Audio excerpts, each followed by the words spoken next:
मु रश्मि आपण मानक स्वागत करछि आम YouTube channel study guide Odia को।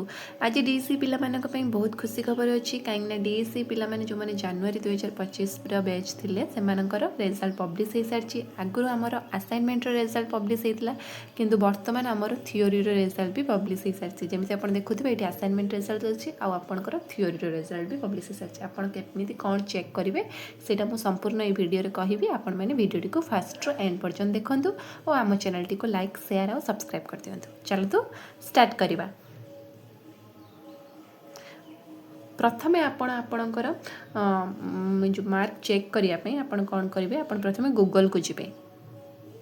फर्स्ट जिवे गूगल जाय आपण सर्च करिवे इग्नो ग्रेड कार्ड। ठीक अछि आपण सर्च करिवे इग्नो ग्रेड कार्ड देखंतु तापर आपण इग्नो ग्रेड कार्ड ऊपर क्लिक करिवे। क्लिक करा परे आपण को फर्स्ट एमती आसुथबो जोडा कि ignore official website https www.ignoac.in आपण ता ऊपर क्लिक करिवे। देखंतु क्लिक कला परे आपण को एमती गोटे इंटरफेस आसीबो जोटा रे इग्नोर ऑफिशियल साइट टी खोली जिवो।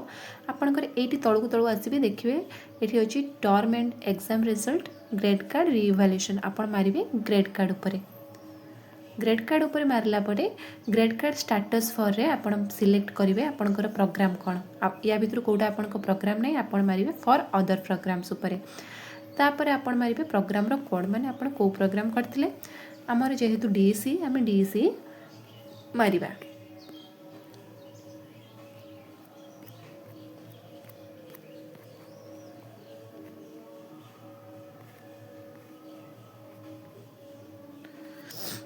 देखंतु डीएससी आपण डीएससी ऊपर क्लिक करिवे तापर एठी आपण आपणकर एनरोलमेंट नंबर टी देई देबे।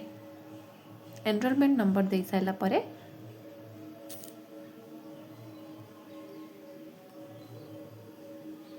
देखंतु एनरोलमेंट नंबर देई साइला परे आपण तळको आसीबे जो सर्च अछि आपण से सर्च ऊपर क्लिक करिवे। आपण को एमती गोटे इंटरफेस देखिबो जोतरे लिखा है Indira Gandhi national open university. आपण को एमती इटा हला हमर असाइनमेंट रिजल्ट। तो असाइनमेंट देखंतु मु जहार देखुची तांकर असाइनमेंट रो दुईटी रिजल्ट आछि आ पर्यंत असाइनमेंट 3 रो रिजल्ट आसीनी। तो सेतिपे तांकर दुईटा देखौची तो दुईटा रे स्टेटस कंप्लीटेड भी देखौची दुईटा रे असाइनमेंट रिजल्ट देखौची गोटे रे 84 अछि गोटे रे 80 अछि। तापर एटा हला टर्म एंड थ्योरी जोटा कि आपण माने देथिले हमर डिसेंबर रे एग्जाम टा देथिले थ्योरी एग्जाम टा तार रिजल्ट।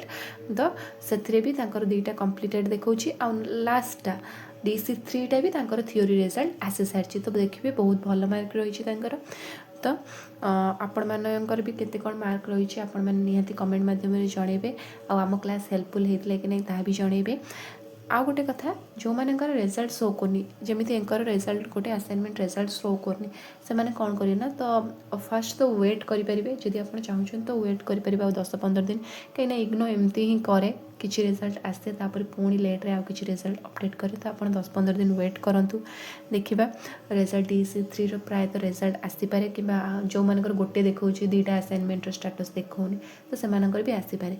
जदि न आसुची ताला आपण कोन कर परबे आपनकर स्टडी सेंटर सहित कथा हे परिबे।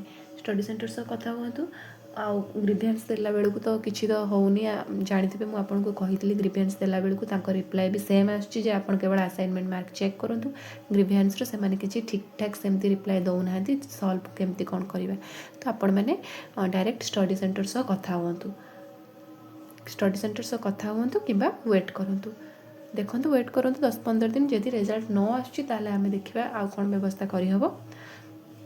तो वर्तमान पे वेट करंतु किंबा स्टडी सेंटर से कथा हुंतु एतिकी मोर सजेशन रहिबो।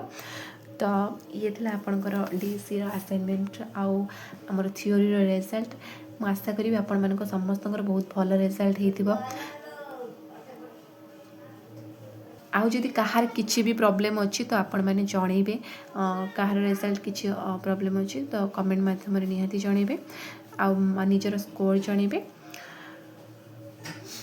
एग्जाम पे प्रिपरेशन करछंती से माने आम क्लास देखि परिबे यूट्यूब रे क्लास गुडा फ्रीली अवेलेबल अछि आपण माने आम क्लास देखि आपणकर डीसी एग्जाम पे प्रिपरेशन करि परिबे। ठीक अछि तो आज के पे एतिकी रहिली। जय जगन्नाथ। Thank you.